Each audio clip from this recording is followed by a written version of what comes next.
ad-dawa.tv দুনিয়া ও আখিরাতের কল্যাণে। সমাজে যারা বিদআত করে তারা যদি তওবা না করে বা তাদের শাস্তিটা কেমন হতে পারে এই বিষয়টি? হ্যাঁ, হাদিসে আসছে বেদাতির কোনো আমল কবুল হয় না, রোজা, নামাজ, রোজা, হজ, যাকাত কিছুই কবুল হয় না। সেটা হলো বেদাতি, সহেবুল বেদা। মূলত সহেবুল বেদা তাকে বলা হয় যে ব্যক্তি বেদাত আবিষ্কার করে অথবা যে ব্যক্তি বেদাতিকে পৃষ্ঠপোষকতা করে, জি, সেটা।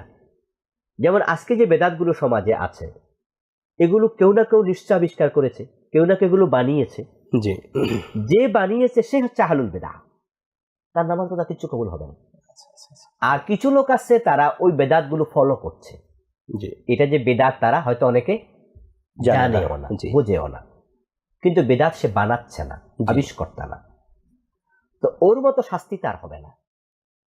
সাহেবুল বেদা মানে হালুল বেদা, যে ব্যক্তি মুখতারিউল বেদা, জি, যে বেদাত মুখতারিউল বেদা। বানায়, জি, ওর জন্য জঘন্য শাস্তি হবে, তার ইবাদত কবুল হবে না। জি, এবং এমন লোককে প্যাট্রোনাইজ করে, জি, এই বন্ডফির বেদাত বানাচ্ছে, তাকে টাকা পয়সা দিচ্ছে, সহযোগিতা করছে, জি, ওর জন্য সমান শাস্তি হবে। আর যারা বোঝে না, না বুঝে মানছে অথবা শুনছে এটা বেদাত তারপরও হালকামি করছে, এই লোকগুলো নিশ্চয়ই আল্লাহর প্রশ্নের মুখোমুখি হবেন। তবে তাদের আমল একবারে ওর মতো কবুল হওয়া বন্ধ হবে এমনটা হয়তো হবে না। জাযাকুমুল্লাহ। হায়াকুমুল্লাহ।